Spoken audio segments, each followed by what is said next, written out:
the swearing-in ceremony to order and turn it over to our city recorder. Thank you, Mayor. Seamus, you want to join me up front, please?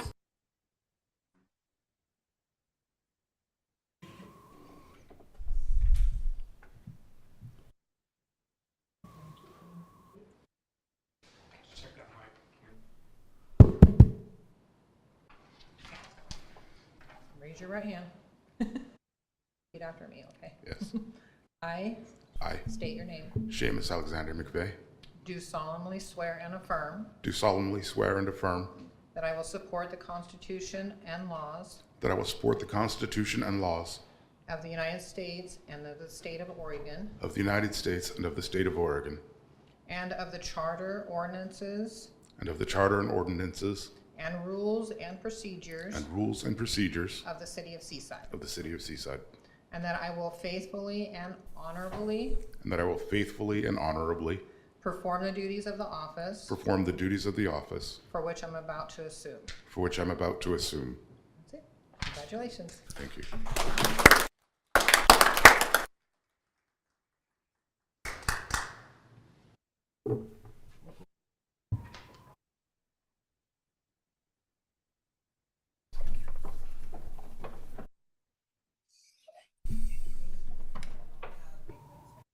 Go ahead and do Heidi. Are you ready, Heidi? I'm ready.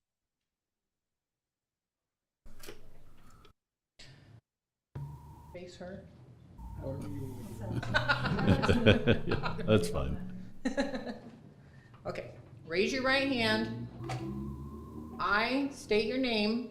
I, Heidi Hoffman, Do solemnly swear and affirm do solemnly swear and affirm that I will support the Constitution and laws that I will support the Constitution and laws of the United States and of the state of Oregon, of the United States and the state of Oregon, and of the charter, ordinances, and rules and of the charter, ordinance, and rules of procedures for the City of Seaside, of procedures for the City of Seaside, and that I will faithfully and honorably and that I will faithfully and honorably perform the duties of the office perform the duties of the office for which I'm about to assume. for which I'm about to assume. All right, thank you. Congratulations. Thank you. Yep.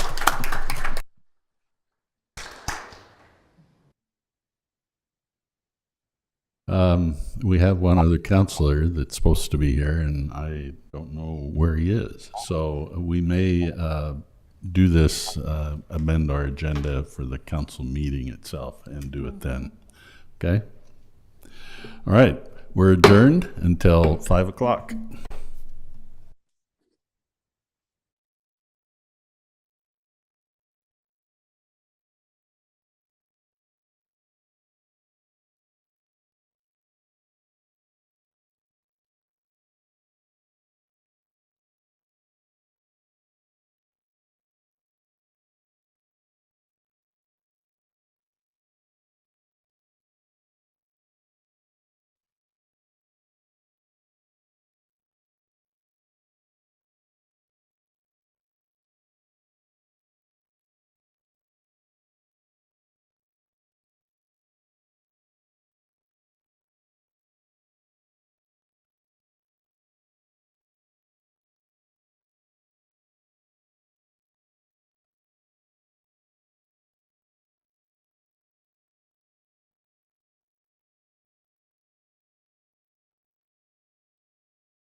Okay, you're good.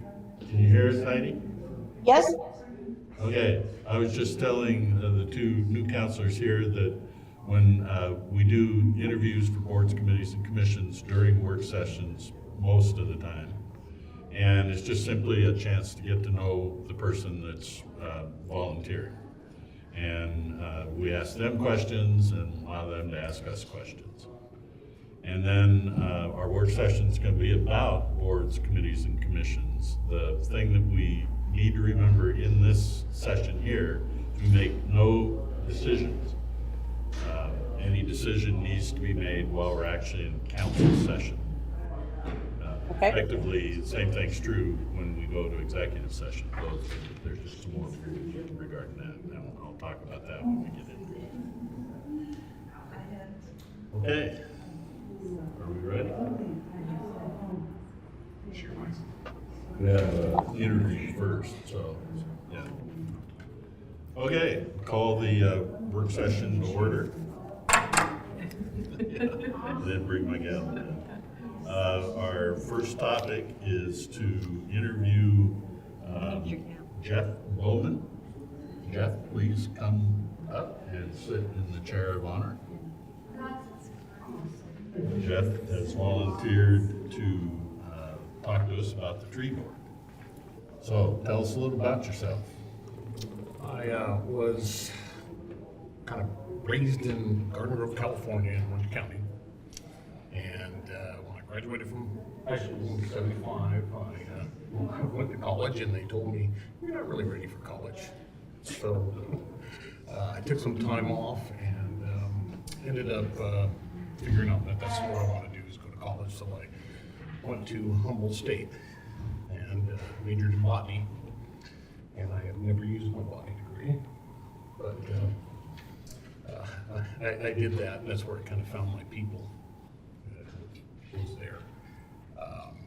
But as I graduated from Humboldt, I applying for jobs, and this was right at the start of the hazardous waste cleanup in that, and that's where I started my career. Did that for a number of years. Had a company, we had a contract in Texas, so moved my family to Texas, and did that for a while, and then took a job with Texas A&M's Engineering Extension Service, where I taught environmental health and safety for the bulk of my career.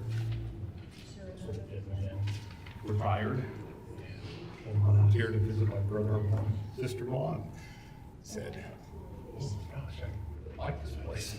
So we moved here last year. Hopefully I'll still be in love with the place in years from now. But I heard about this, and I said, "Well, I'd like to get involved, and I've got the time, and see what I can do to help out." And so you picked tree board simply because it was one of the openings, or you thought maybe I could Well, it was use my one of the botany openings, and background? it's something I can at least say, I've got a botany degree. So I can go back and learn it. Okay. But yeah, the Humboldt State is right in the middle of a rainforest, and that's where we learn to really appreciate it, love it. So Sounds like you like trees. I like the balance of everything. Likes green. Yeah. And it's beautiful. If you've never been to Texas, Texas is pretty plain and all the trees are the same height. There's no mountains, so it's nice getting out here.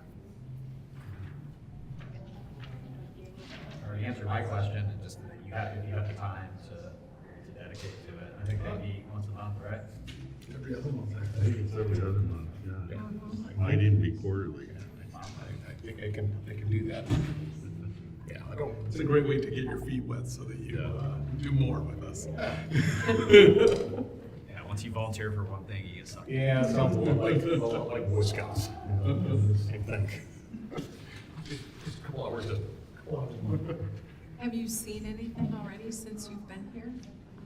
that you thought, oh, these trees, that would be interesting, or, Some of the places where they're missing. yeah, maybe that. Yeah, yeah. But it's, you know, I understand that it's a kind of a difficult thing where you've got development. Not a lot of development goes on here, maybe it does, but not like other places where, you know, it's much easier for them to just tear everything down and build. Lose a lot of the area nice. That also would help with the some trees have to come down.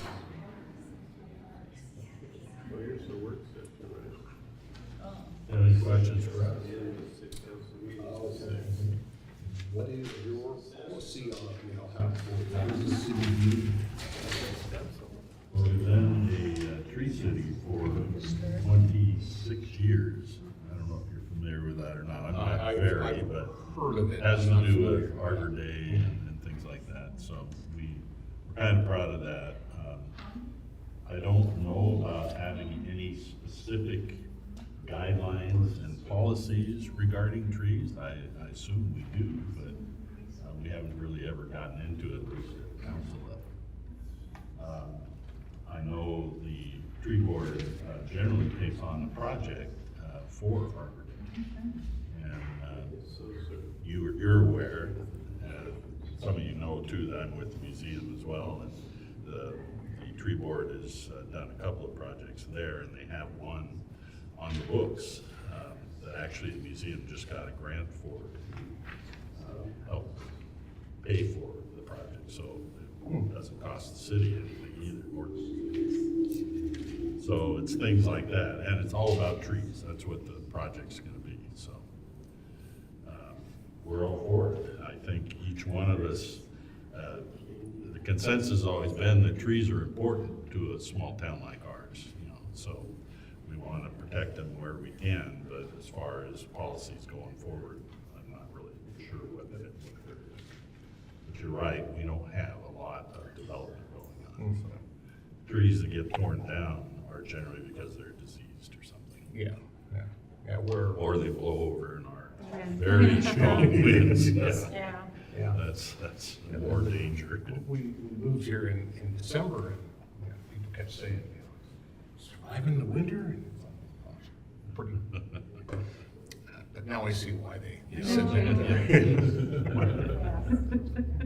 So I went and bought a generator and uninterrupted power supply for my computer. So Okay, well, welcome to Seaside. yeah. Okay, we'll possibly discuss this during the council meeting. I kind of think we will. Okay. You're welcome to stick around, or we'll let you know what is decided later. Okay. Well, hopefully I can do a good job for you. Okay, thank you very much for coming.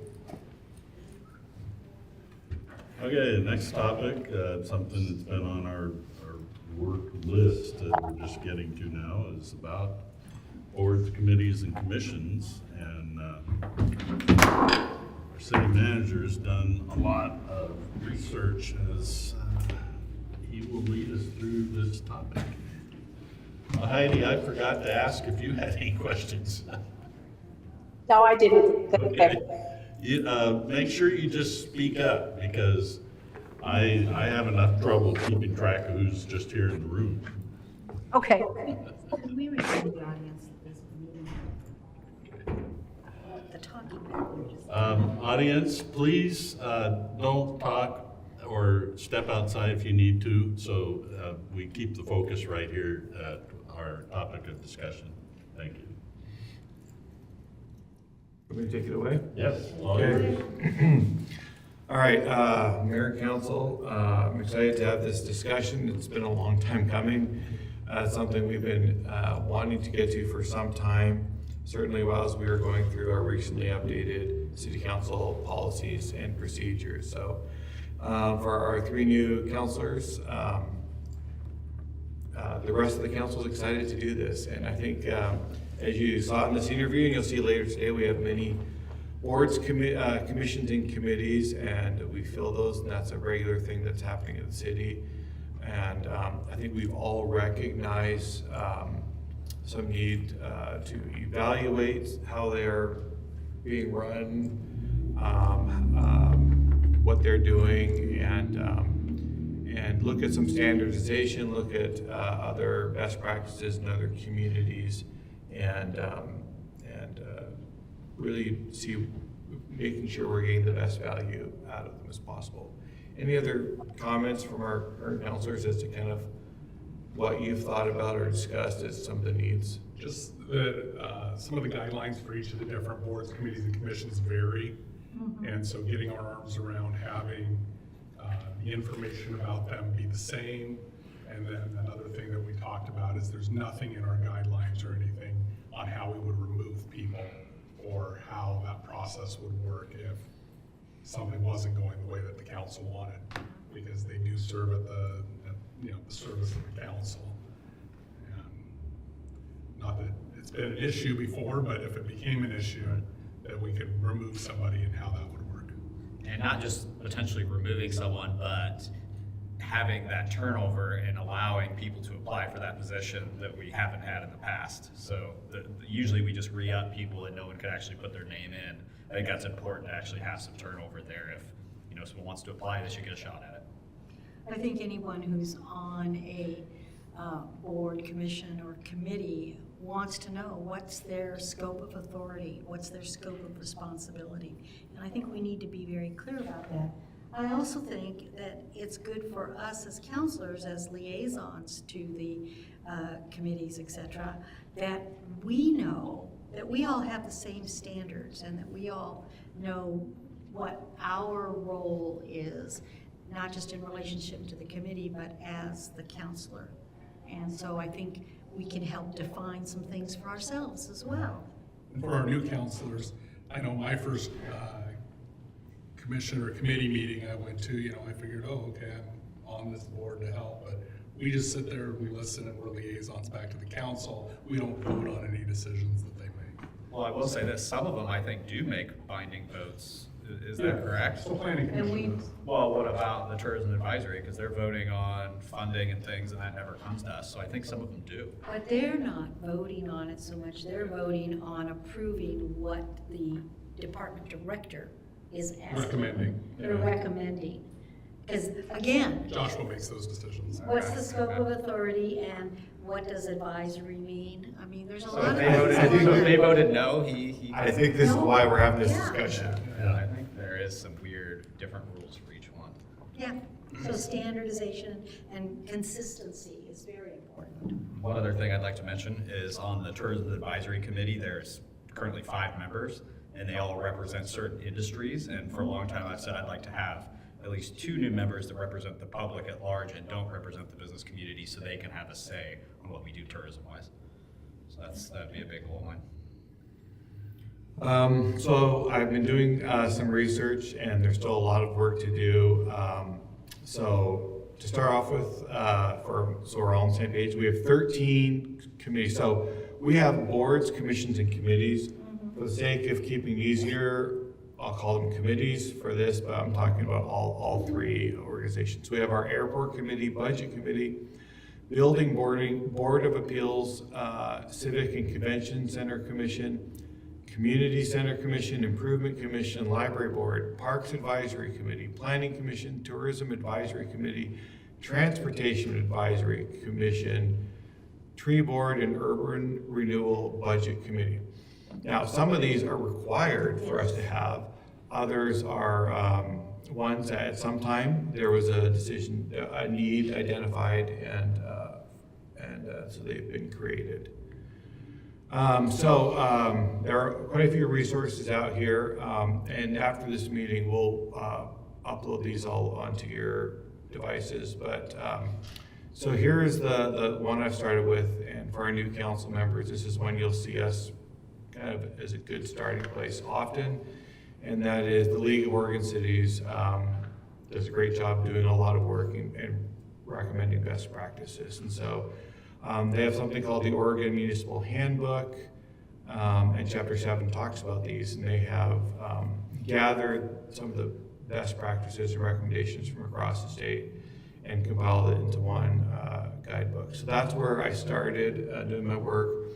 And in my research, especially in this manual, it referenced some of the best policies that are out there. And so those are the additional ones I've been using. And so they include City of Florence, City of Kaiser, City of Hillsborough, and Oregon City. And so, so basically starting with recommendations from the LOC and looking at these other cities, there are a lot of things that these cities do that are all the same or are included in the policy, and some things that each city does differently. And so that's one of the things that I hope to be able to at some point go back to the council is, I would think probably the things that every city has realized are standard needed, we would probably have address in some way. And then there's other ones that we may choose to address or not address, include or not include. This is just as I've read through all of our boards, commissions, and committees, so all of our committees, this is some of my initial takeaway on this current status. So one, most committees in our code do have a purpose. I will say not all of them have a purpose identified. Most committees have defined powers and duties. With that being said, some of them have 5 or 6 duties assigned to them. Others are very vague, and as an example, the Community Center Commission just says the purpose of the commission is to look out for the needs of the community center. I mean, it's so broad, it could be just about anything, whereas other committees get more specific. And so that's the next point here. So the purposes, powers, and duties lack some details. And so that does really lead to some problems, and that those include committees working on pet projects, often meetings with nothing to do, and often not meeting or inability to have a quorum. And so a lot of this comes back to identifying their purposes. And when I say their purposes, these are all advisory bodies to the council. So it's really, what purposes do you want the committees to have? And what do you want them to be working on? And so we'll talk a little bit about that. Some of the others is some lack of communication and guidance with the city council. And I'll get into that a little bit more. And then a little bit of lack of accountability. That sounds worse than it is, but let me jump into it. If I could add something there, and it might be getting into the weeds too much just now, but something that has concerned me over time is that I don't think that the city should expect citizens who sit on our committees to have to fundraise. And some committees have taken it on themselves to fundraise, and then the lack of accountability gets in there, because if they are fundraising, where are they storing the money? How is that money going into the city budget? How is it being accounted for, and that kind of thing. So I think we need to think about that too. And that wasn't on my list of things to include, so we'll need to include that. All of these committees are public bodies of the city, and so if the council wanted them to do fundraising, and that's your choice, those are accountable as public funds, and we would need to include policies on how they would do it and under what terms, and really we would have our finance director, dictate that, and they would not have their own bank accounts or accounting methods and things like that. So there would be some control, because they are public funds and need to be accounted for and audited and whatnot. So some things that I've identified that are needed. So if we were to start at the beginning, I think this is an opportunity to take a step back. If we're going to look at this, the first question is, we need to determine if a committee is needed. So this goes back to the purpose of the committee. If we can't think of a purpose, or if maybe the purpose for which it was created many years ago has changed, I think that's the first question. It doesn't serve the council or anyone else, especially the volunteers, it doesn't serve them much good if there really isn't a need for it other than we've always had it. Second, we need to determine the purpose of the committee. 3, we need to determine the powers and duties of the committee. So I think the first assumption is that they are an advisory body to the city council. Second, they may have regulatory duties if explicitly delegated by the council. Some examples of that, the planning commission has some regulatory duties. Now, I think some of that is spelled out in state code, some of it is spelled out in our city code, and that one may be a little bit different. But there may be things that our council decides you want to delegate to these committees. So one of the purposes of having these committees is that one of the intents is that they can develop some level of expertise. They can take more time on a particular topic than you as a council may be able to. So as an example, on our airport committee, I think one of the goals would be that they have the time, or they come in with some expertise to really research and understand issues having to do with the airport, and then you can rely upon that expertise or the time they've spent on that, so that you don't have to put in the same level of research effort and whatnot. And so you may choose to delegate certain duties to them. One example that came up last year on our library board, by the library policy, which the city council has approved, you have delegated the decision on if a book is requested to be reconsidered, you have delegated that to the library board. So in my mind, the intent of that is we put people on the library board who have some expertise in libraries or are willing to develop more expertise in libraries and focus on that. And the council has decided that is a more appropriate place to hear those requests for reconsideration than at the city council. And there may be some other areas where things have been assigned or delegated, but as I reviewed the code, it is, there is not much there. And so anything else that isn't regulatory, like for the budget committee and things like that, I haven't found anything else that has been specifically delegated. I think most other things have been more tradition and kind of the way it's been done. And they may be great, they may be time to change, and this is our opportunity to have those discussions. And again, make sure that the way they're organized, the way they're functioning reflects what this council sworn in today wants to do. I think the other, best practice that I've seen from these other cities is that each of these committees has annual goals or some kind of direction that is set by the city council. It's not whatever they are choosing to work on, but the council has said, here's our priority for let's go back to the airport committee. Maybe it's, by the end of the year, we want to report back on the conditions and what improvements need to be made or changes or something like that. And so I think it's identifying at the beginning of the year what the goals are. Now, maybe it's not the beginning of the year, maybe it's the beginning of the goal setting term if we do it every 2 years.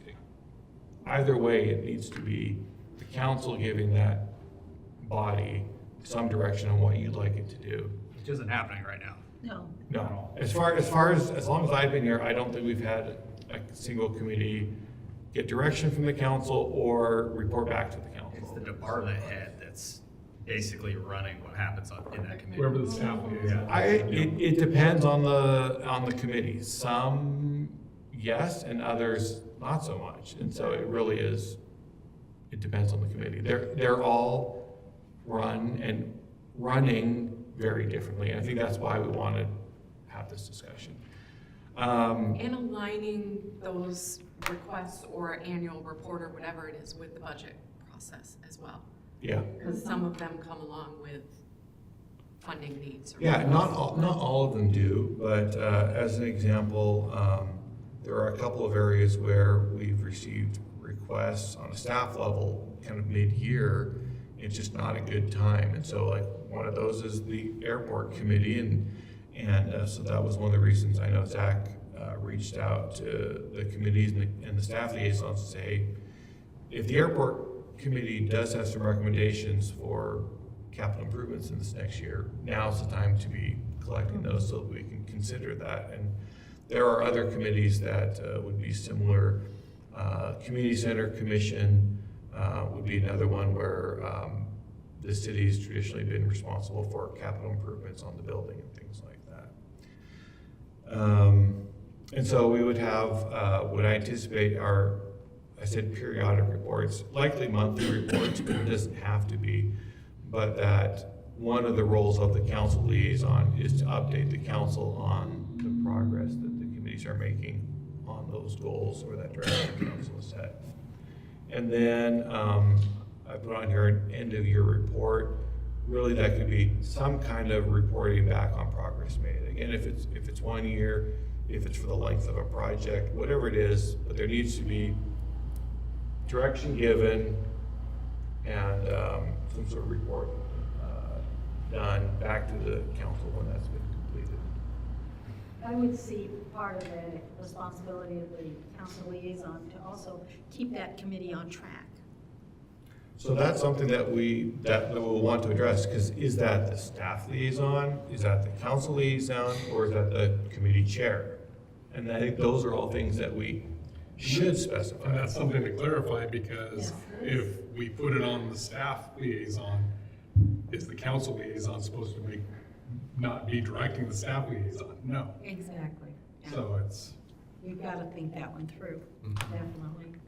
Part But of again, it. taking it from the perspective that these are committees, that they are the council's committees, the council liaison does have some responsibility there, so. And at the same time, has some responsibility yet to be Yes. defined. Absolutely. But also needs to be careful, because if these are recommending bodies back to the council, I think each of you would hope that the committees is coming back with a recommendation of the committee and not influenced by the one counselor. Absolutely, And absolutely. it's really easy to get on, to be on a committee and for them to maybe just defer to, well, there's a counselor here, let's defer to what they're wanting.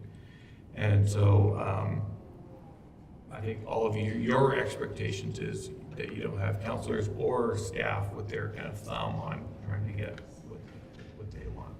I've been the liaison to the Community Center Commission for 3 months or whatever. And we've been doing some of those things. And I can see how it's really easy for the counselor to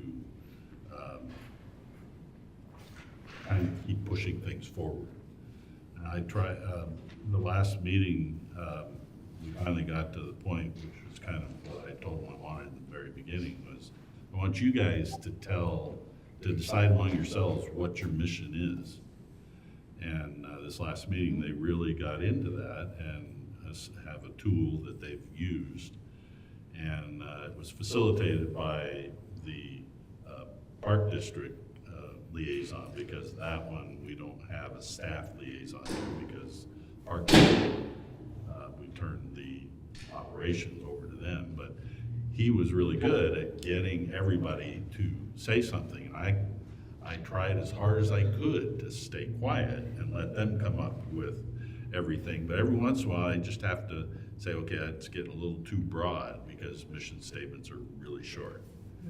And sometimes they just get off on a tangent. I said, can we get back to the focus? But, you know, I think that's what I see everybody doing. And what I've been telling them is they're gonna be the first committee that comes and sits here at this table with us. And that's why they're working really hard on it to come up with that. The other thing is telling them, and we discussed the budget aspect. What do they see? What are they recommending that the building needs work on? And can at least be put to the finance and budget side of things, even if we don't necessarily have the money to do it. One big one is fix the parking lot. We have a little lake out there when it rains really hard, and we lose about 8 parking spaces because it's flooded. And parking's at a premium sometimes over there anyway, so, you know, it's kind of a critical need. But I need to have them tell us. And that's kind of the vision I see all of this turning into, is that it's a back and forth. But the counselor kind of stays out of it because you say, okay, here's what you need to do, and then I will report back to the council. Which, you know, we have been doing a better job on, but we don't have the specifics set down yet about what we want to have reports on. So we're making good progress, and I think this is a good step in the right direction. Yeah, and so I've been, in the last couple of weeks, one of the things I've been doing is reaching out to each of the staff liaisons and saying, here's what the code says the purpose of your committee is, here's their powers and duties. Tell me, is that what they're actually doing? Is it working? Is it needed? And many times they're supposed to advise a department. And I don't know if they were created at a time when maybe the department were volunteers or something else like that. And so, so I've asked some feedback. It says advise you on this. Do you need advice on this, or kind of what your needs are? So I've got feedback from them.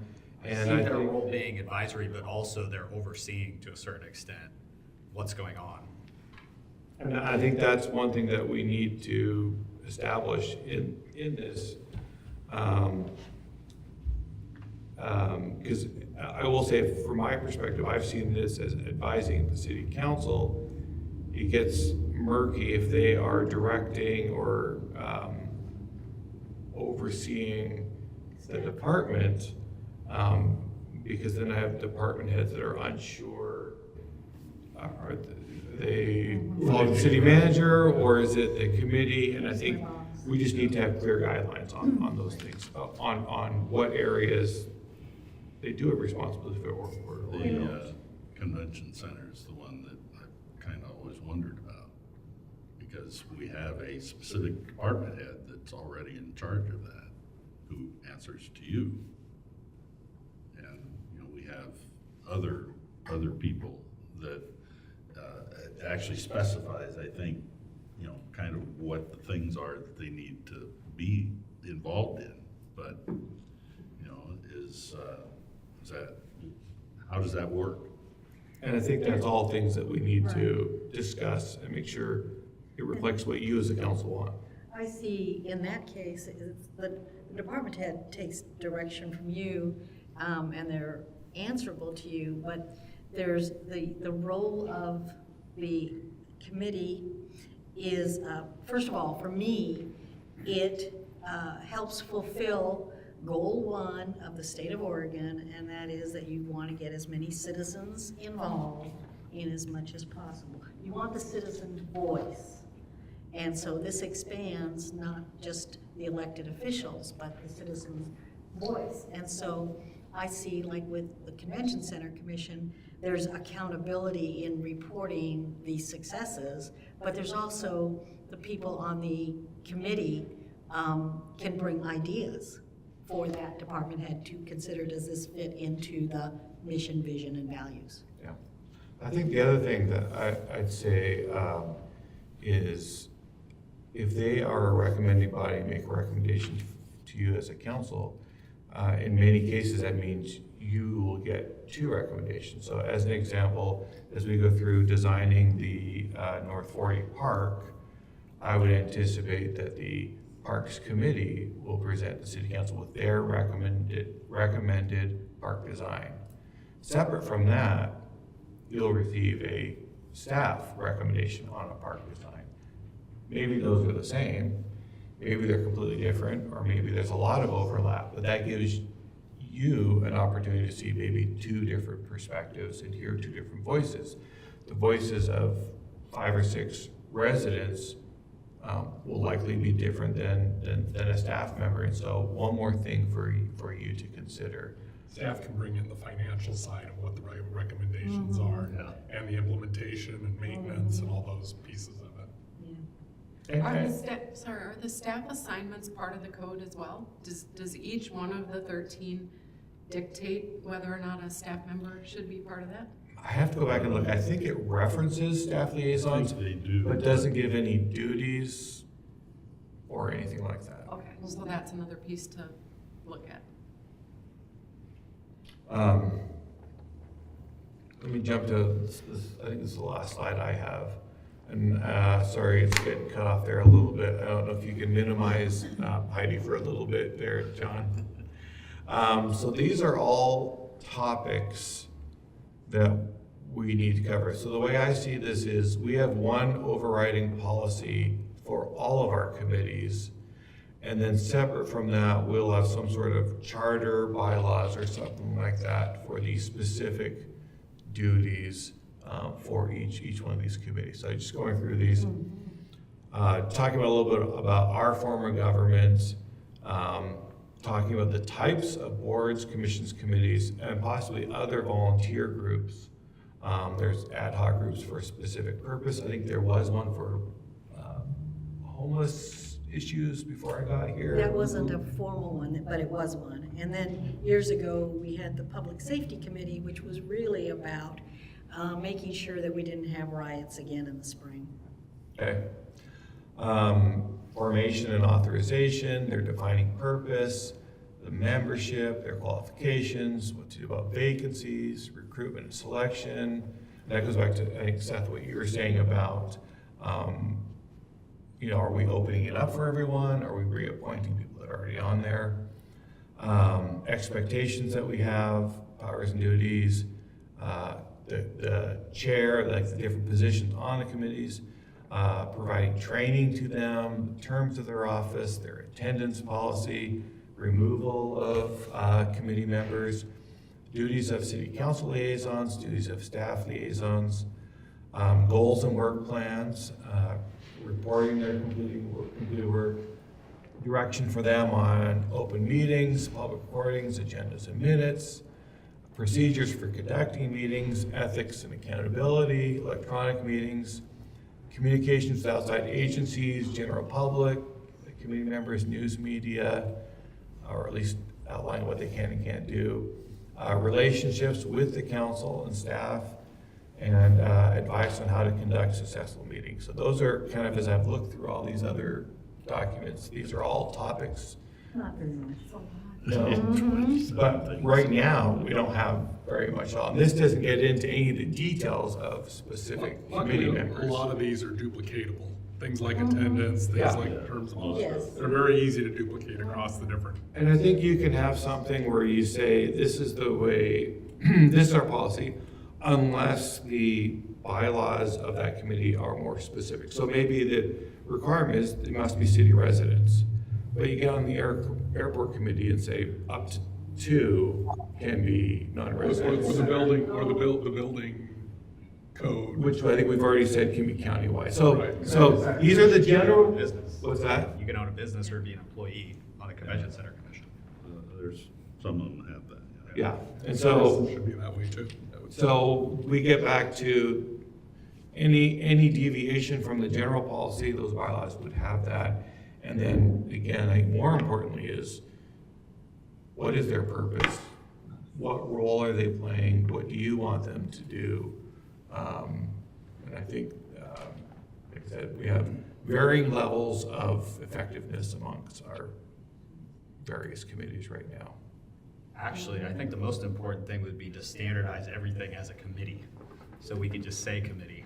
Yeah. But some of them are by statute, like the planning commission. Harbor board is a state phrase, Okay. yeah. So, and, Well, everything else. you know, I wish we you could. have to wonder, why did people pick the word committee for some and commission for others? What are they That's crazy. thinking? No, what were they thinking? Was there some more responsibility or more authority or whatever? So, but standardization, some consistency is yes.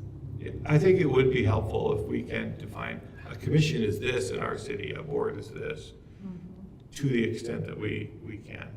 What about adding members? Because some have 5, some have 7. I think that's, We get to decide that. you get to decide that. So whether there's a standard size for every committee, or if that's one that it should be more customized to each committee, that's a I discussion. think it almost needs to be, because something like a tree board, we have a really hard time filling, and I don't know that we want 10 members or even, what is there, 5 right now?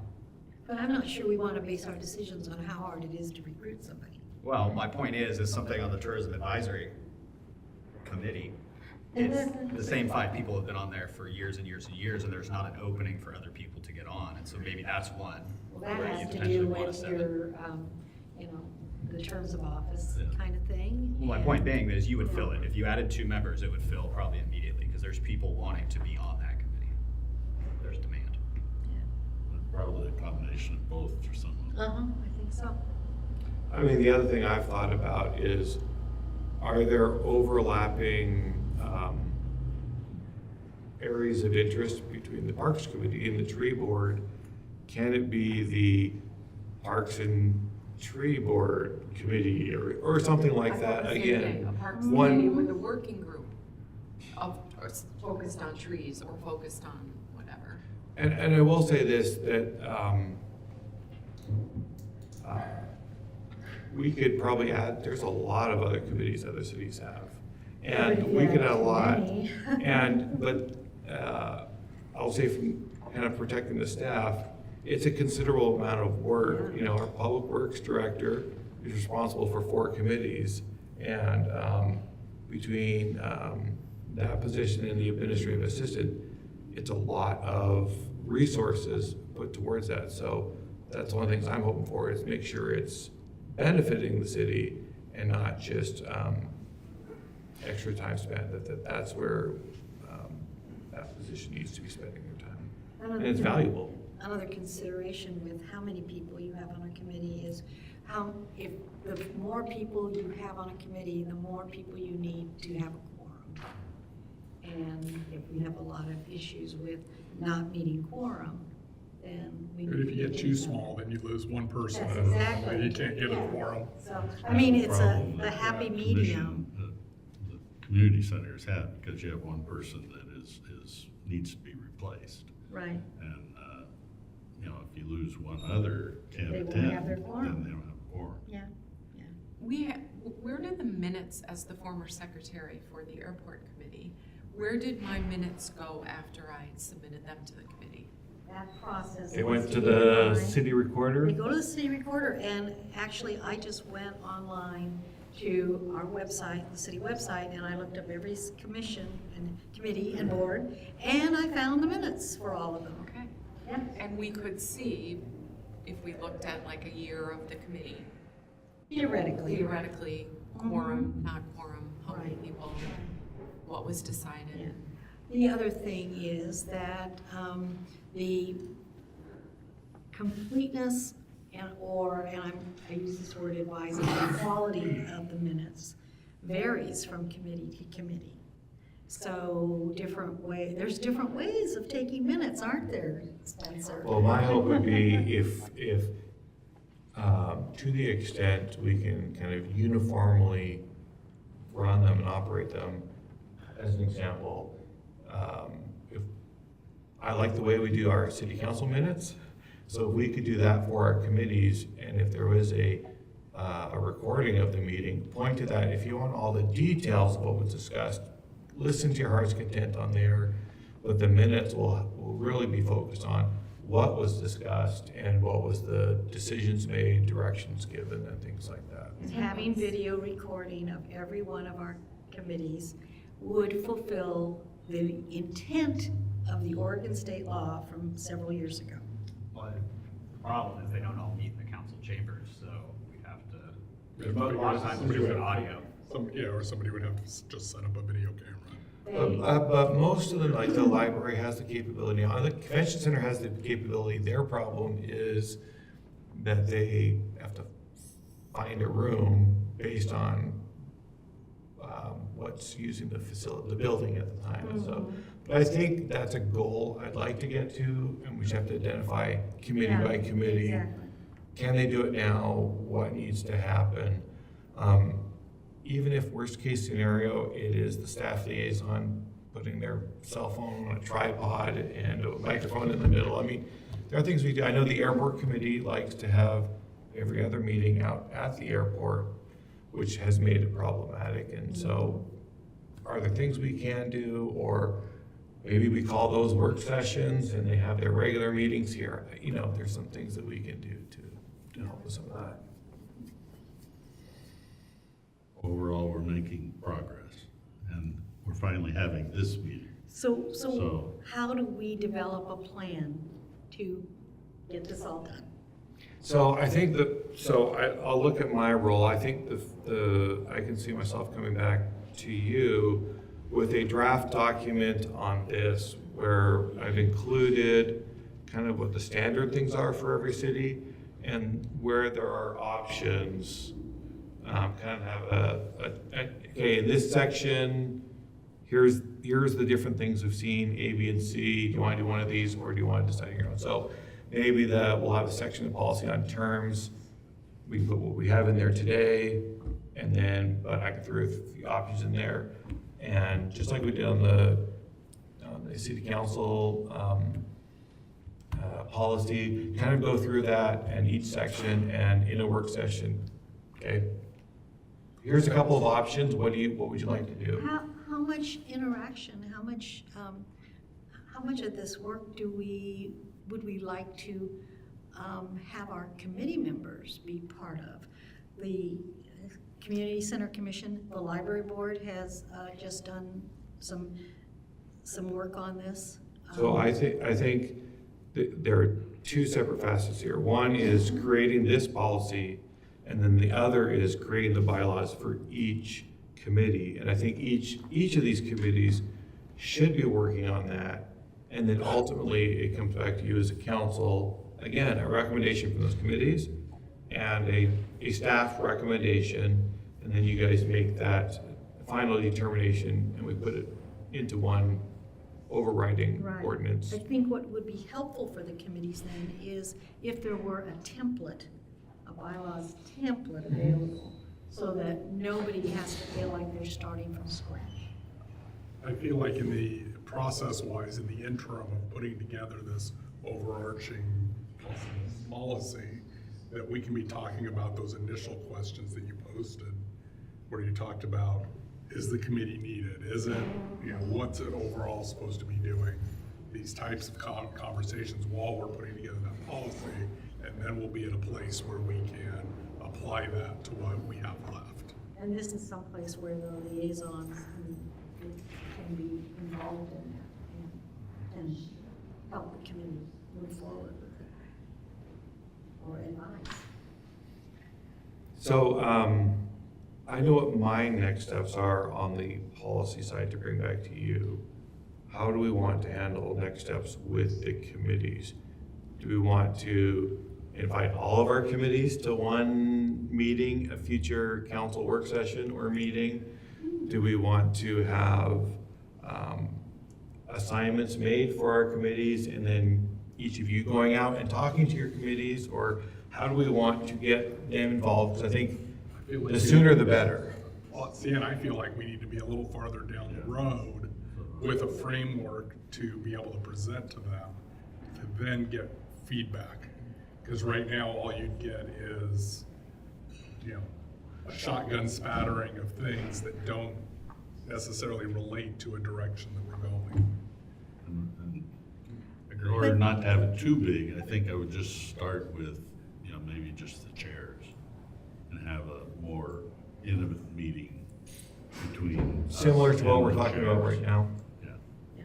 Because we need to introduce this to On the a people who are now on the overwhelmed committees. with 27 things that are gonna be in a handbook for it. We need to wrap up, we're end here, so let's keep working on it. If you have ideas of what we talked about, send them to Spencer or me. Add it to the list. Yeah. What was, I had 27 points here, but there was one more, oh, The finance. it was fundraising. Fundraising. Yeah, I'm gonna add that, let's make sure it's covered. I have a big list too. Okay.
Okay, we'll call the meeting to order. Please rise for the Pledge of Allegiance.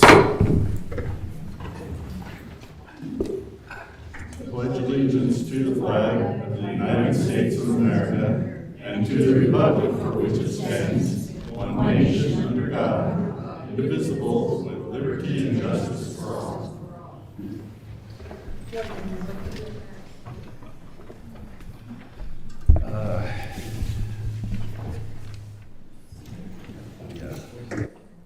We need to make a slight adjustment to the agenda. We're going to have a swearing-in ceremony just prior to the roll call. So is that all right with the council? Yes. Yep. Okay. Kim?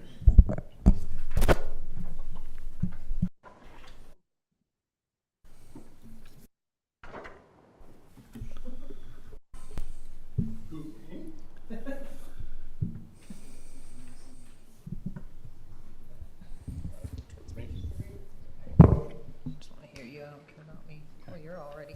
I'm ready. Let's go.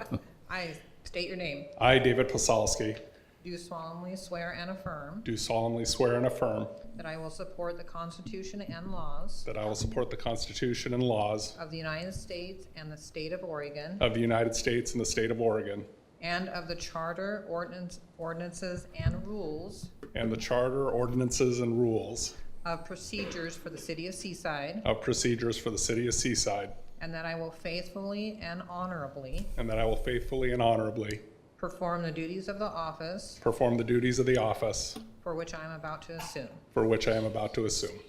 Thank you. Thank you. Congratulations.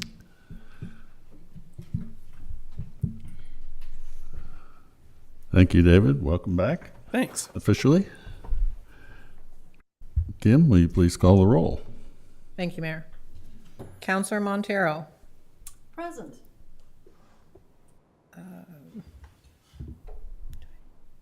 Counselor Pazalski. Here. Counselor Hoffman. Here. Counselor Binnicker. Here. Sorry, new names. Counselor Morrissey. Here. Mayor Wright. Here. Counselor McVeigh. Here. Thank you. Thank you. I have a motion now for the approval of the agenda. So moved. Second. It's Councilor Morrissey and Posalski. All those in favor say aye. Aye. Aye. Any opposed?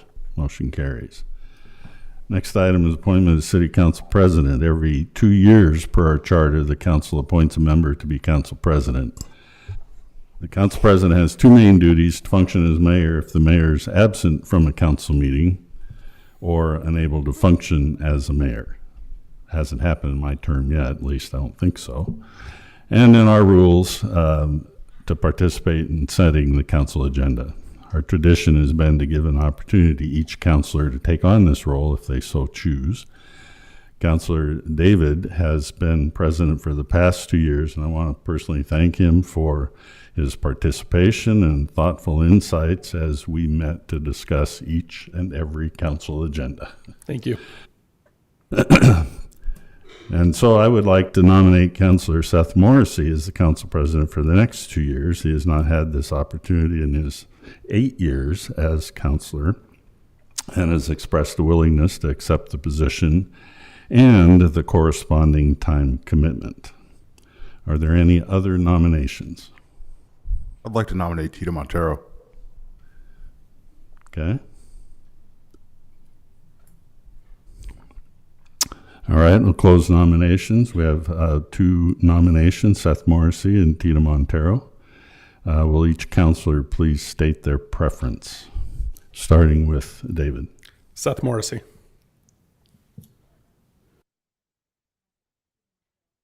Seth Morrissey. Seth Morrissey. Seth Morrissey. Tita Montero. And Heidi? Tita Montero. So I count that as 4 for Seth and 2 for Tita. 3 for Tita. Sorry, 7. Okay, so Seth Morrissey will be our council president going forward for the next 2 years. We have no proclamations tonight. Did I see Alexander out there? I don't Is there, oh, okay. Please remind me of your name. I'm Ella Bowles. I'm one Ella, of the ASB yes. president. Yes. Has he got basketball practice again? Yes, he does. Okay, well, thank you. Please let us know what's going on at the high school. We are gearing up for our Coin Clash, which is my personal favorite event we do over the year. It's a joint fundraiser with us and Astoria High School. And so our two schools compete to see who can raise the most money in, I think it's 3 weeks. And all of the profits go to a local nonprofit, which we have not yet decided on. We still have to, there's some debate, so we have not yet voted. But our first kickoff fundraiser is a Miracle Minute at the basketball game on Friday, which is versus Astoria at Seaside. And it is 60 seconds. We go through with buckets. The spectators get to choose if they want to put it in the Seaside bucket or the Astoria bucket. It's kind of just a fun experience. It was really successful last year, so we're going to do it again at both the boys and the girls game. So if anybody is coming, bring your cash. We're super excited. We raised $4,000 last year, so we're hoping to shoot for $5,000 this year. But that's all that's going up at the high school. Is there a way for anybody here in the room that doesn't go to the basketball game to donate to you? We're going to have T-shirts available online at our online store to buy. You can choose if you want to buy an Astoria one or a Seaside one. And then we are also hoping to do online donations. We're still trying to figure that out with our bookkeeper, though. We'll pass that information on to one of us, and we'll let everybody know. Thank you. All right. Thank you. Thank you. Thank you. Time for public comments. Members of the public may use this time to provide comments to the City Council on items that are not scheduled on this agenda for a public hearing or public comment. Speaking time is limited to 3 minutes. Hopefully everybody's signed up. I have little cards here that I'll go by. First one up is Kathy Floyd. Did I do this from here? Nope, up here at the microphone.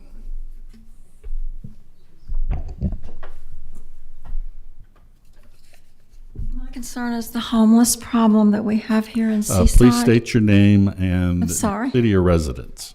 I reside in Seaside, and my name is Kathy Floyd. Okay, go ahead. Okay. I believe that the city needs to have a plan that is administered maybe at first by the city and possibly by a nonprofit. We have many resources that are scattered. We have a wonderful resource in Lindsay, but we have a lot of people in my church, in my neighborhood, people who care, who want to do something, but we all do something different, and we're not really addressing the problem. We're helping the people. We feed them. We give them clothing and blankets, but we don't have a plan. And I would like to see the city involved in that. Okay, thank you. Remind everybody, please silence your phones. Okay, Myra Lee. Is Myra Lee here?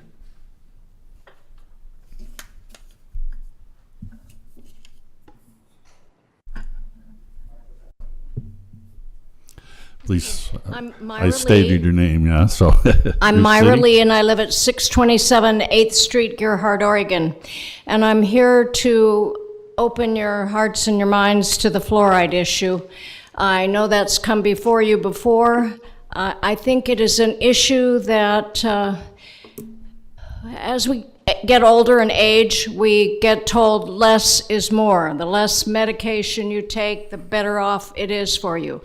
And I believe that fluoride is one of those issues that is intended, it was presented with good intention for children to help them have healthy mouths and things like that, but there are other ways to do it now than putting it in the public drinking water. I don't need fluoride, and therefore I drink bottled water. But I would hope that you would consider withdrawing the fluoride. I don't know what the cost is. I don't have any statistics. I don't know what the cost is. But I just don't think we all need fluoride. That's my thought. Okay, thank you. Tim Mansell? Is Tim here? Oh, You live in Seaside? yeah, 10-man cell, 755 North Wahana in Seaside. And I just handed John some additional information and my letter that was in the packet. This? Yep. And I just wanted to follow up on my letter and explain what was going on here. So behind my property, there's a lot behind me that's a 5-acre lot that butts the back northeast corner of my property. And this gentleman, his name's Greg O'Connor. Ironically, he was here in 2017. He was the only one to oppose Jimmy Folk's zone change when he built those apartments, saying that zone changes, increased density brings higher crime rates.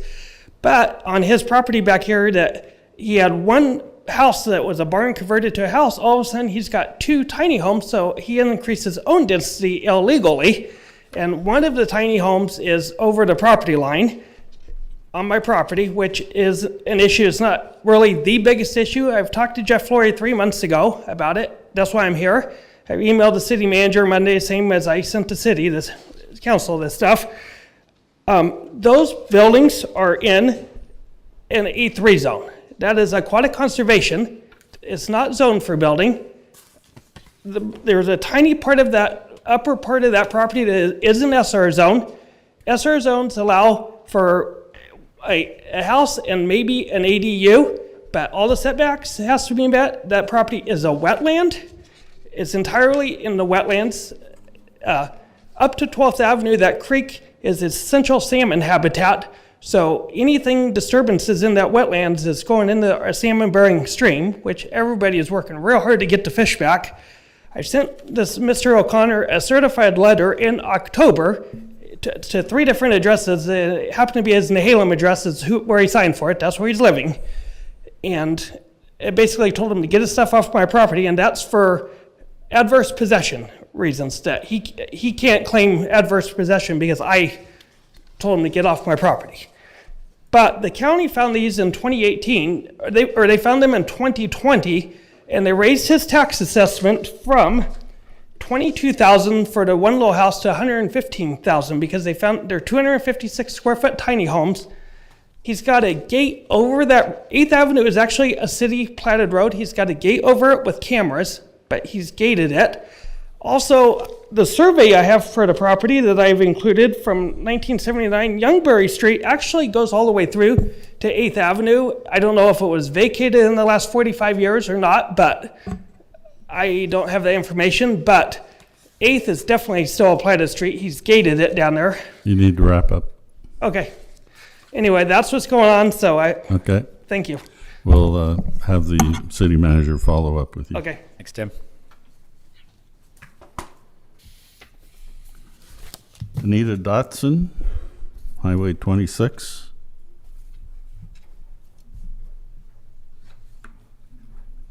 Good evening. So let me just take this off here.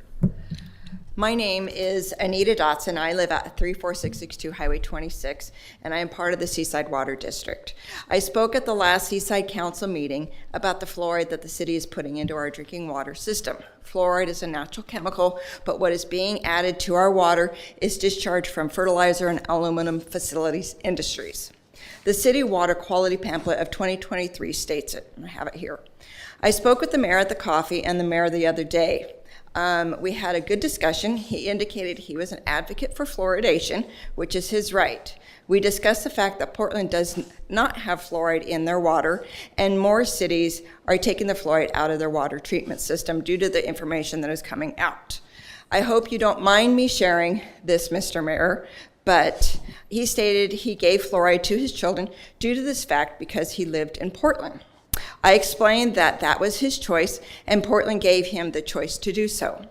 We discussed that having a physician give you a prescription would be a better way to treating someone with fluoride, as you know how much each person is actually consuming. The prescriptions are calculated for each individual's weight to ensure safety and efficacy. We discussed that there is no way to monitor how much fluoride each citizen in the Seaside Water District is actually consuming. I know for the fact that there are some people that don't drink water as they don't like the taste. One person is my mother. So the amount of fluoride she consumes is almost nothing compared to her neighbor or you. There is no way to determine how much each person is actually consuming by the current addition into our water system. Kids weigh less than adults, right? That's pretty obvious in most cases. So they are being treated with the same amount of fluoride in their drinking water as an adult. There are regulations of the amount to be put into the water treatment plant, but no regulations for each person to drink a certain amount of water each day to get their daily intake of this toxic chemical. You have no way to regulate this, and to do a study would be such an undertaking that the city would never be able to achieve this. It also has to be prescribed by a dentist or a physician. The city water uses a standard set by the DEQ of the amount that is to be added to the water. The Department of Environmental Quality is not a physician or a dentist. New studies come out all the time about the harmful effects it has on us, our children, and the unborn. I am holding a sign that has Crest Pro Health Fluoride toothpaste. On the package, it states in a small print, "Keep out of the reach of children." If more than used for brushing is accidentally swallowed, get medical help or contact poison control right away. 15 seconds. It is safe chemical to put in the toothpaste. Why do you need to contact poison control? You don't have a choice right now. We can change that, and to improve, and I implore you to do your own research and bring this before the vote and get it out of our water. I thank you. Thank you. Lindsay Morrison.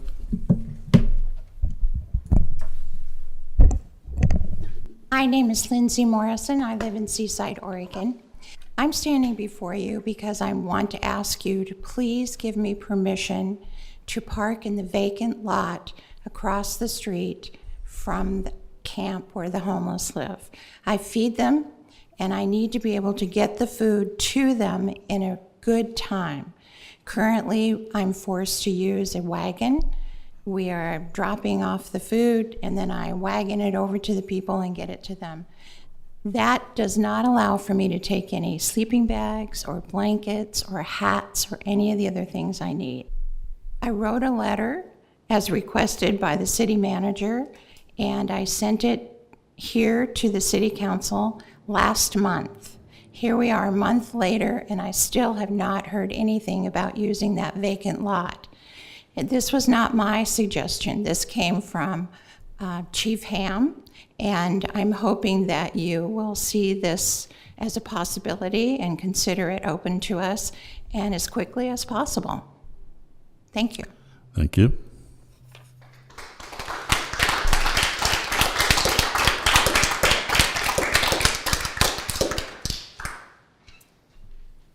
Moving on to any counselor wish to declare a potential conflict of interest with anything on the agenda. Hearing none, I may have a motion for approval of the consent agenda. I would move that we approve the consent agenda.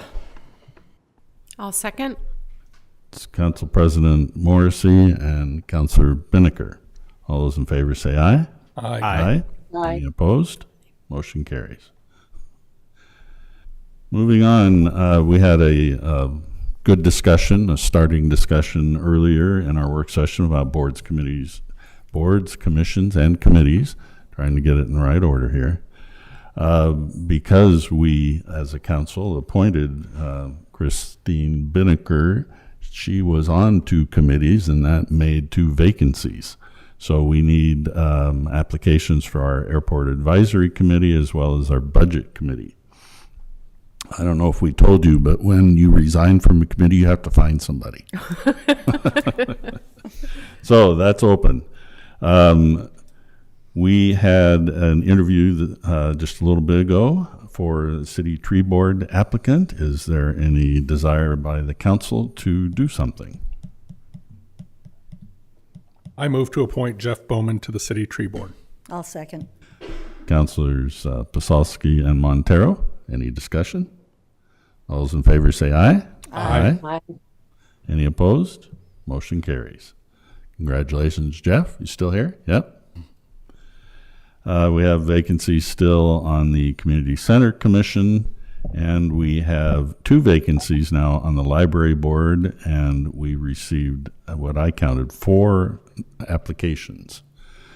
Sarah Mullery, Pamela Swenzer, Joyce Hunt, and Kathy Ryan.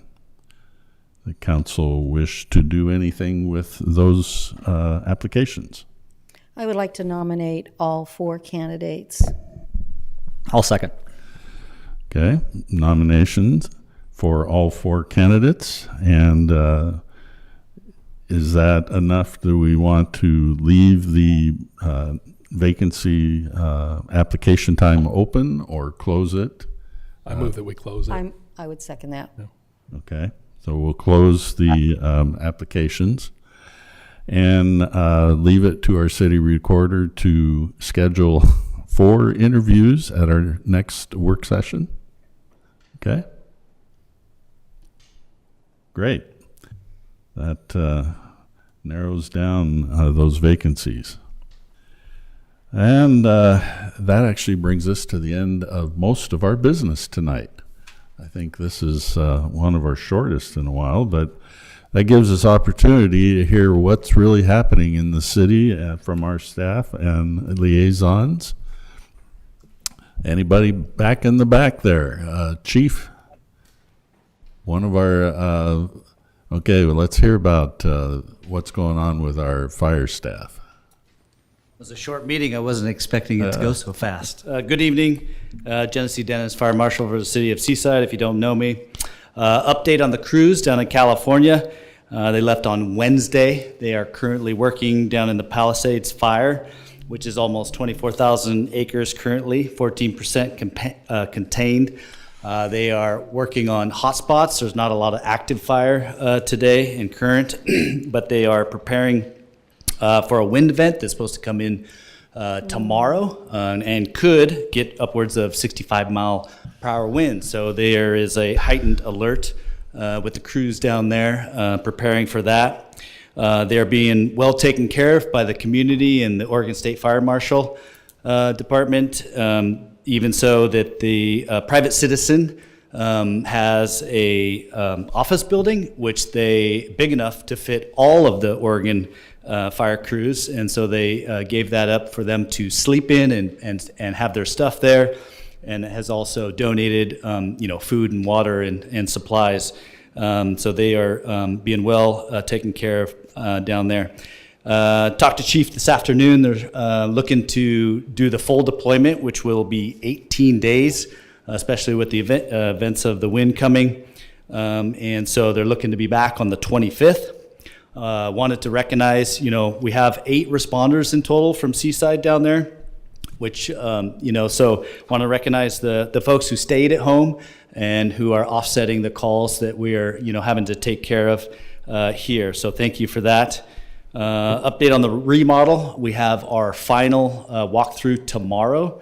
So we're looking to and excited about finishing that up. And again, being short-staffed, it's up to those of us who remain behind to, get the pictures on the wall and touch up the paint. So thank you again for everybody who's helped with that. That's all I got. Thanks. Great, thank you.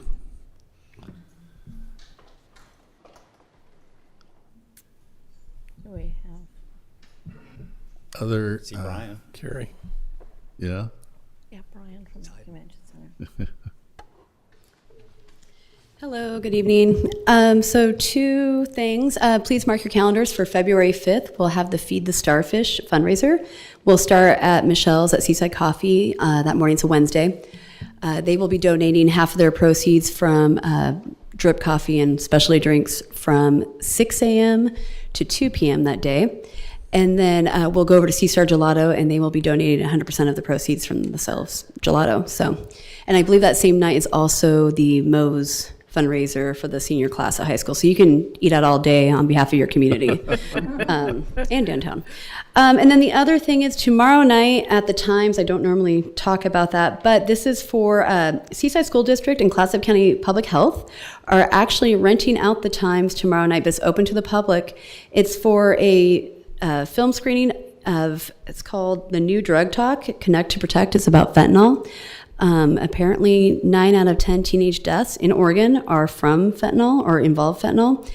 Tomorrow night, they will be providing 3 options for meals that they're paying for. They will have drawings, expert speakers, and some opportunity for kids to earn extra credit for going.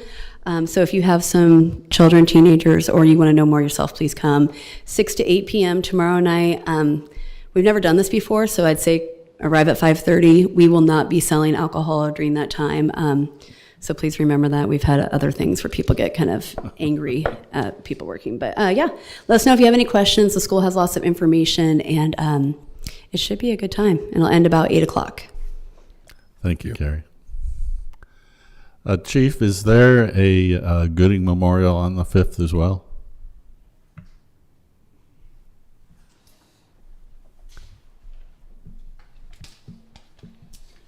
Hello.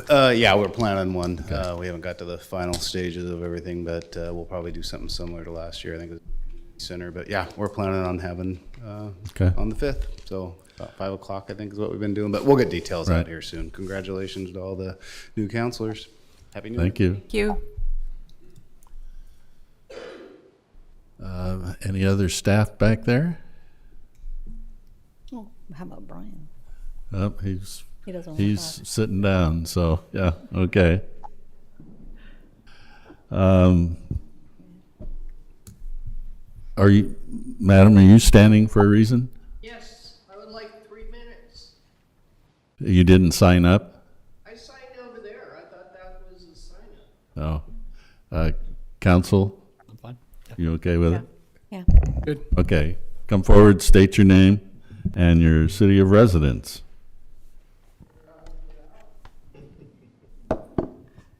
Just while she's making her way up there, there's a little thing that you sign up on and give it to our city recorder so that I don't miss you. My name is Virginia Hall. I'm a resident of the countryside between here and Astoria. And I would like you to consider one more time the question of fluoride in the water. What if it was your granddaughter or your daughter that was pregnant and did everything right for her own health and for the health of her baby? And then later, when the child should have been developing at least to the intelligence level of the parents, the child didn't make it there. Because the fluoride that they were exposed to in the womb and the fluoride that they were exposed to for the whole time of their formative years when their brains are developing cause them to have low IQ. Most of the tests that are being done on children and fluoride show that the fluoride inhibits the correct development of the brain. The tests on the placenta of the mother show that fluoride passes through it. We are not any longer in the time period where citizens will allow others to make these kind of important choices for us.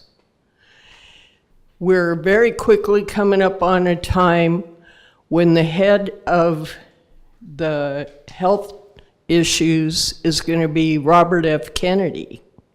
And he has spent his life researching, collecting research, paying for research, and organizing education for people, proving that there are way too many toxins that we're being exposed to without our permission.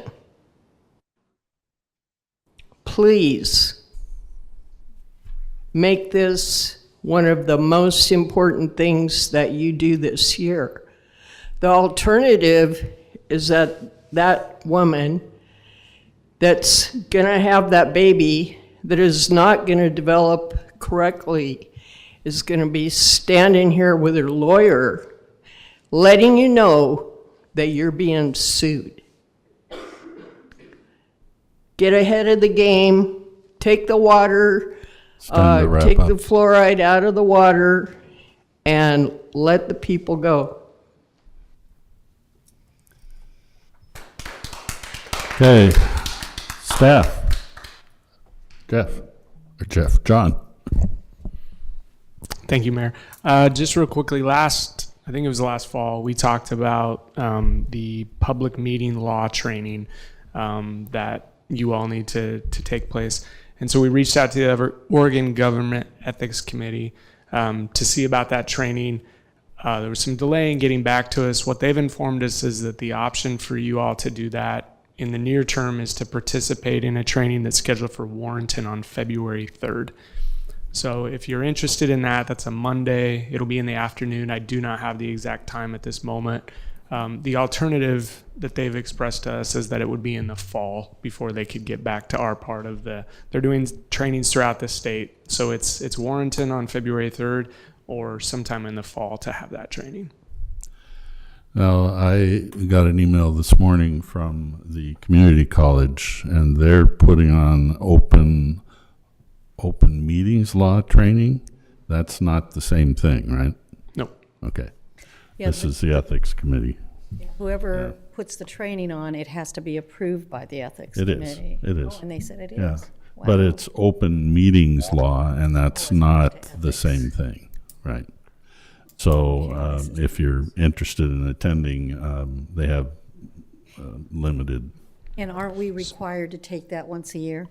I think that's. We're required to take the one John's talking about. So with the public meeting law, I guess that's the question today is, would you like us to proceed with scheduling with them that you all would attend that on February 3rd, or do you want to wait to try to tackle that later in the year? You know what time? Afternoon was all it was Why don't told. you send us the information about the 3rd, and let's see how many can do it. Okay, sounds good. I could do it. Okay. Kim, you been busy tonight? There are other cities that are having the training monthly, so I can get you dates for those too. They've all invited everybody, all the other cities, because the ethics is so busy and trying to fill up all these trainings that's why we're pushed out to the fall. But there is Medford, there, you name it. I can give you a list of Well, scheduled I'd rather dates. we didn't have to go to Medford. Yeah. No, not that, I don't Yeah. mean like you're gonna go to Medford, Yeah. I'm just giving you an example. Well, I would ask the staff to figure out what it is we need and then give us some options. Okay. Okay, thank you. The other thing is, Yeah. I know I'm gonna talk again. Oh. Shocked there. The wall has pictures of you all, so we would like to get new pictures taken. So maybe the next meeting, we can schedule and have you show up earlier. and get those done. Just let us know. Reminder. Yeah. Yeah, that'd be good. Spencer. Just three things tonight, Mayor and Council. Other than welcome to our new council members to your first meeting. One, just a reminder, you should have it all on your calendars that as we begin our new term with new councilors, the city council will be undergoing their new goal setting for the next 2 years, and that is currently scheduled for January 23rd and 24th. So just making sure that that's on your calendars. 23rd, we'll have kind of a team building dinner in the evening, and then all day on the 24th will be the goal setting, priority setting, whatever we want to call that. Second, just I owe some orientation to some of our new counselors, and it's just been very busy here lately. So you should hear from me this week, and we'll start to get those scheduled up. One of the things that we wanted to do is some field trips with our various departments. And once we have those dates established, I'll probably send out an invite to the entire council, and if you are RSVP, we can have any of you attend those field trips, because I'm guessing that there are some of you who maybe have or have not seen our sewer treatment plant or the water treatment plant and things like that. And so we thought we'd schedule those, and then if it's determined that we have a quorum, we'll have our city recorder notice that so that we can hold those. But we'll open those field trips up, if you will, to all of you, just in case that's something that you're interested in. So look for that. And then lastly, me and other staff had a meeting today with Recology, following up with them on recycling and whatnot. A couple of things just to be aware of. The council may be aware of this, maybe not our new councilors, maybe not the public, but there have been recent laws enacted. One of them is the Plastics Pollution and Recycling Modernization Act. And a lot of this came out of changes in the recycling industry, new standards, new requirements. The biggest one is that this act sets up the Circular Action Association. I think I got it right, CAA. Basically, it's those companies that are responsible for creating, I think the main one is shipping containers. Think of boxes and things like that. Amazon since they are creating the need for more recycling, that they are shouldering the cost of that extra recycling. And so there's this new consortium, and the businesses are responsible to pay into it, and then that provides funding and other resources for recycling. And so we're still waiting to see how that comes out, how the city is affected, and whatnot. We did understand today that we will likely need to be taking additional materials. They are widening what can be recycled, and so we will be there'll be more expected. Hopefully, there's funding that comes with that. So the meeting with Recology today was good. They'll be setting up another meeting for us, kind of the handoff to that group, so we can start identifying what exactly Seaside needs. We did discuss the need for glass recycling, cardboard, possibly moving the location of the current depot until our homeless camp is moved. As has been previously discussed, it's problematic. There's a lot of dumping that happens there that has nothing to do with recycling. And so there are some decisions there that need to be made. We still wanting to get with them on details on costs to do a citywide curbside glass recycling and weigh that against what we have now, which is a single location for bottle drop off. So we're still waiting to get that from them. But the other piece of good news that they had is they would like to write an amendment to our franchise agreement that basically allows them, or allows the city to provide twice a year, let's say a spring and a fall cleanup event, where they provide the dumpsters to the city and the community is able to come and use that to get rid of stuff that doesn't fit in their cans, or they don't have the ability to get it to the transfer station in Astoria, or a myriad of reasons.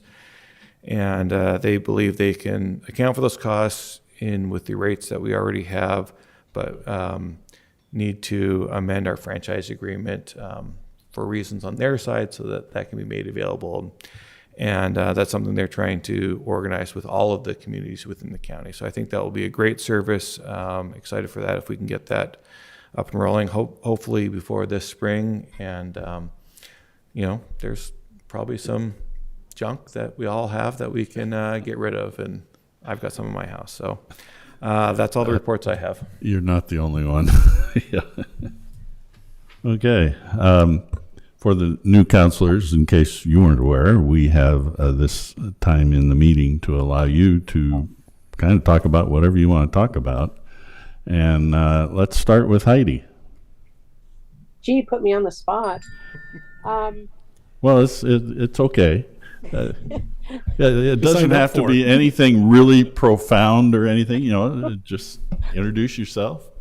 I'm happy to be joining the council. Thank you for welcoming me. And one of the things that I campaigned on was the homelessness situation. And I'm really confused, like Lindsay Morrison is, about why she cannot bring her vehicles in there to feed people. I don't know how that's been addressed. I know she's been waiting for an answer for some time. So I'd like to propose that we get on that and give that lady an answer so we can move on. Spencer? Sure. So we put out a statement and we provided it to, I know KGW did a news segment a couple of weeks ago. The street around the homeless camp has been signed for no parking for quite some time. And the reason for that, pull up my notes here, 4 main reasons that we mark the street as no parking. First is safety concerns, that this is a major road in and out of our public works yard with significant amount of traffic, but also heavy equipment and vehicles. And there are some concerns about parking on the road itself, as well as the activities of setting up the services on the road. 2 is the complaints from the neighborhood that this is the amount of focus it brings to this location. And the number of people it brings there. I'm not saying the nourish and need in particular, but just the amount of people due to having the homeless camp there coming to that location was a concern of the neighborhood. 3, the reason it's being enforced is because we have to enforce it on everyone. I think the main concern in the neighborhood has been what they perceive as people parking on the street and going in the camp, leaving after 15 minutes. I'll let you decide what you think they're doing. But the request from the neighborhood was to mark it as no parking. And so that's what we've done. But we can't choose our level of enforcement based on the purpose that someone is parking. It's either we can allow parking or not. And lastly, the other reason was for emergency access. We can't block access, whether it's the public works yard, to other locations, but also to the entrance to the camp. And so the main issue is not food or anything like that. It's just about the parking on the street. When the request was first made in December, I sent out an email to the council. I will resend it out to our new council because it's a different audience now, with some options. If this is something the council wants to consider, this request, I'll let the council decide to do that. My one recommendation is that we include the neighborhood in any deliberations, any discussions of increasing, decreasing, or changing the service level at that area. They're the ones that between the campers and the residents and business in that neighborhood, they bear the brunt of the traffic and other issues that come out of that location. And so I think it would be doing our part to invite them, if the council's going to consider it, that we notify that neighborhood and have them come out and have an opportunity to discuss this. So if this is a consideration the council wants to make, I'd ask you to make that request, and then we can go about notifying all the interested parties to be able to come out. And I'd recommend that the council is going to discuss it, that we take public comment during that and solicit that feedback before you make any decisions. And so I think there are there are options, including opening up the vacant lot across from the homeless camp and the recycling yard. The neighbors may or may not like that. It sounds like that is the specific request from Nourish Those in Need. But there are other locations, or there are other options, including other locations throughout the city that meals can be provided. And so I turn that to the council and to see if there is interest in putting that on a future council agenda. Councilors? I'd very much like to see it on a council agenda very quickly. Absolutely, I'll, with haste. I'll second that. Yeah, I'm down to have that discussion. Okay. I would say that then we'll shoot for the next council meeting. Yes. Yeah. And I think as Mayor and Council President, as we get to the agenda meeting, assuming also we would add a public comment section for that item. Mm-hmm. Okay. And then we'll reach out to all the interested parties and make sure that they're all made aware of that opportunity. Okay. Okay. Seamus. I would just like to say thank you to Ward 3 for putting your faith in me to sit in this seat, and I look forward to doing everything I possibly can to live up to the faith you've put in me. Thank you. Thank you. Welcome. Thank you. Christine. Well, it's been a great first meeting. I don't anticipate that the duration of this meeting will be reflective of the rest of the year. So, yeah. Yeah, good way to start. I'm very excited for the goal setting in January and the field trips, just really anxious to learn more and see more and be a sponge for a little while. So appreciate the opportunity. I'm really excited about 2025 and this city and the great things that are going to happen. So thank you. David. I just would welcome my new colleagues and look forward to working with you guys to come up with some new goals for the next 2 years and working together to accomplish them. Good. Rita? We haven't met in a long time, so I have a long list. First of all, welcome to my new colleagues. We received a report from Helping Hands in our packet. And one of the things they stated is that during the past year, they served 384 individuals and more than 13,000 meals. I have reached out to them and asked the question if they could tell us how many of the people they're serving and how many of the meals they've served were from our residents at the mill ponds. So I'm waiting for an answer on that.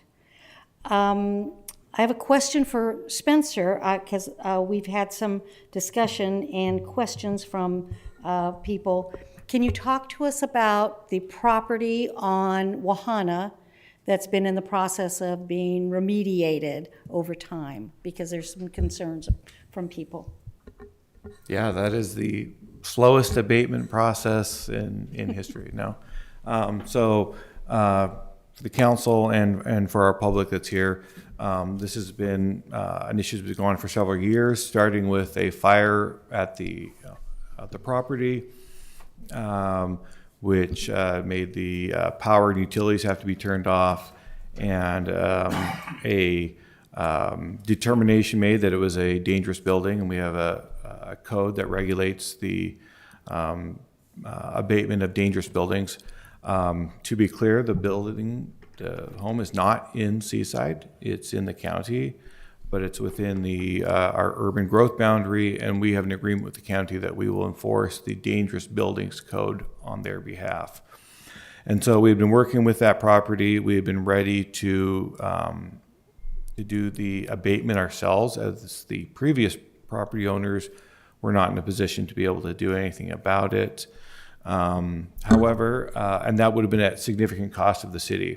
Had we followed that process, we would have incurred those costs and then put a lien on the property with hope to recoup that at a future point when the property sells.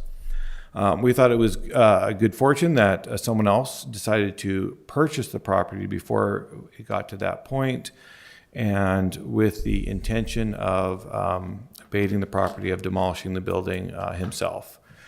So had the city done it, it probably would have been faster. We would hire a contractor, they would demolish it, haul it off, but we would have incurred the costs. We don't incur the costs, but because he is doing it himself, it is taking a little bit longer. With that being said, he does have a demolition permit from the county.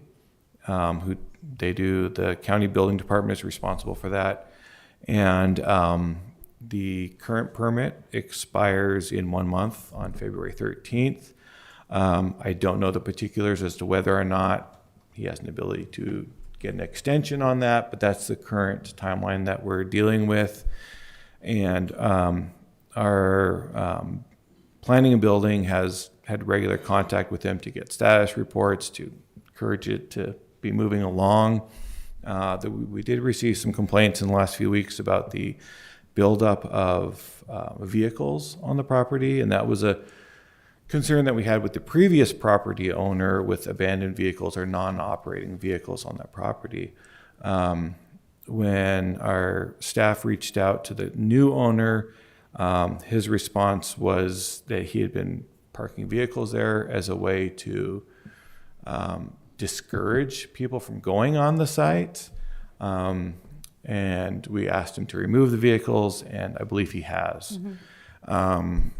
As I even just this week went past, he's made significant progress. It looks like half of the building is torn down. There's still quite a bit to go. So we are continuing to encourage him and to get that done. And hopefully within the next month that at least the building will be abated. There is probably still going to be more abatement needed and cleanup needed on the property itself. It's quite extensive, and it goes back quite a bit further than you can see from the street. All that to say, I think progress is being made. I wish it was a little faster, but we're going in the right direction. Thank you. Thank you. Library board report. The library board met on December 10th. We received a report from Jennifer Redding regarding her trip to Guadalajara as a member of the state's Libros for Oregon contingent. The board members also spent an extra 90 minutes brainstorming and crafting the beginnings of an updated mission, vision, and values statements. So they're already on their way to doing some new things. They also met on January 2nd and elected Megan Hughes as their chair. I have put information at each one of your tables, and Heidi, I will put this in your box. I don't know if you're aware, WorkSource Oregon, which is the employment department, Oregon Child Welfare, and Oregon Department of Human Services, 3 different state offices, now have offices at the Outlet Mall, and that's really good for us. I visited the DHS office last Friday, and I collected flyers and information. They are open Monday through Friday, 8 to 5 p.m. Their services include help with application for SNAP, which is food stamps, which can include women and children programs, deferment for federal school loans, and phone bill reduction.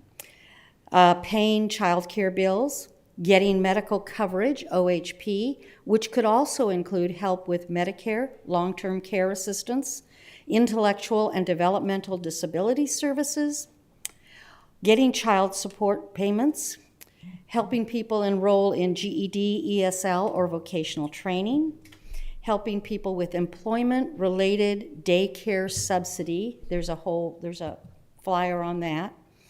Helping temporary assistance for domestic violence survivors. There's a whole brochure that made me think of you, Heidi, because I know you're interested in that. temporary assistance for needy families, refugee services, and family support. They also have quite an extensive community resource list for many other services provided throughout the county. So this is really very good for us to have now in our community. I know we've got the services of Clatsop Behavioral Health, we've got the services of the Bob team, lots of, this is social services. So this is the state office. They've also partnered already with the food bank, and they will be keeping food in their lobby, and there will be an outlet for fresh produce for anyone who comes in. So this is something I think everybody should know about and know that they have a resource. Child welfare service, I wasn't able to talk to anybody. They are still just getting up and going, but they have a whole rack of brochures on help for families for children. I was very impressed with the information that's available there. So anybody who needs help, there's a place to go and get on the way to getting some help. That's it. Thank you.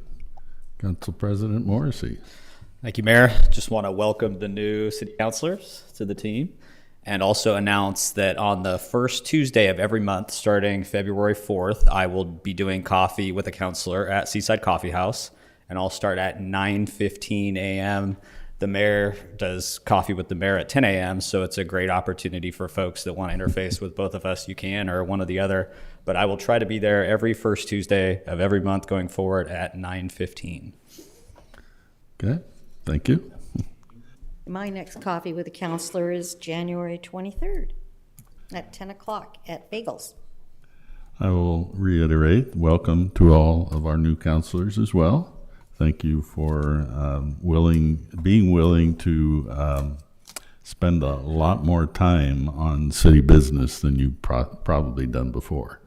I'm more than willing to meet with any of you individually or together or whatever, just to chat at any time. You've got my contact information, and I can give you a card if you want. Some sad news. Sam Steidel, the ex-mayor, most recent mayor actually, of Cannon Beach, passed away Sunday a.m. Very surprising, and it was just prior to his parents' memorial service. So the Steidel family is hurting. The Community Center Commission, I'm a liaison for that, at least for now. They had 1,200 building users in December, which is actually quite down, but that's because there's a lot of people doing other things during December. Their budget is tracking okay, and they have their annual fascination tournament coming up on February 26th. And they are working on a mission vision statement as well.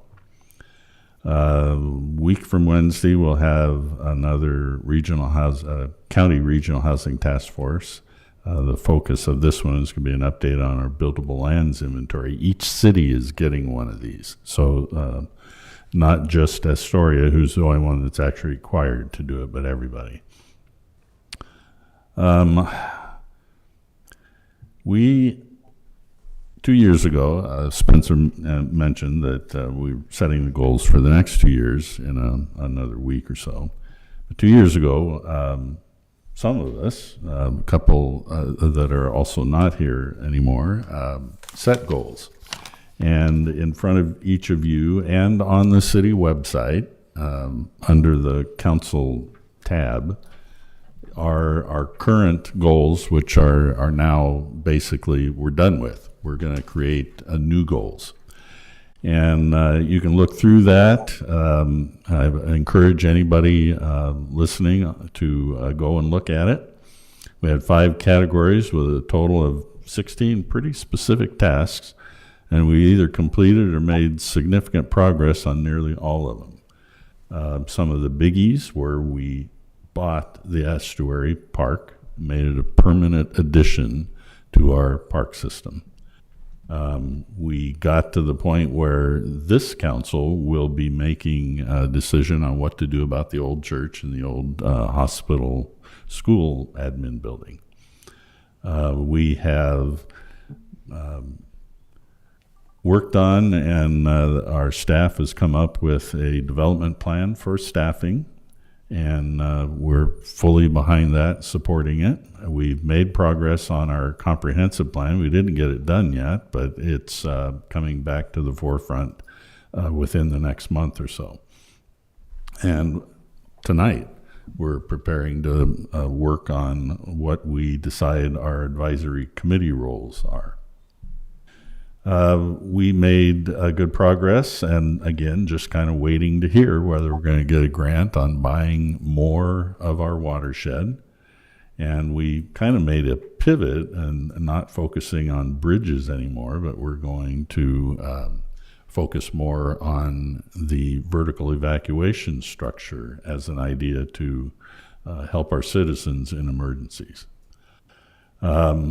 We came up with the overall goal for what the North 40 Park is going to be, and we successfully relocated the community garden to the Railway Park, a good portion thanks to Councillor Pasalski. And we are still working on developing a site for the homeless individuals. The work is well underway. We are advancing workforce housing. We did select a company called Related Northwest to work on, and they've been trying to arrange the financing for 60 units of apartments up at what we call the North 40, or hopefully a new name will be the Pacifica, north of the high school. And we're looking forward to seeing what they do, and the council is going to have to make some major decisions on how we're going to support that. So that's something that this council will now have to follow up on and hopefully do even better as we set some goals later on this month. One thing I want to ask the public, though, is please contact us. Each one of the counselors are asking people, I'm sure, what do you want to see us doing for the future? What are the goals you want to see us accomplish over the next 2 years? Contact one of us, me, one of the counselors, Spencer, anybody, and let us know what you think.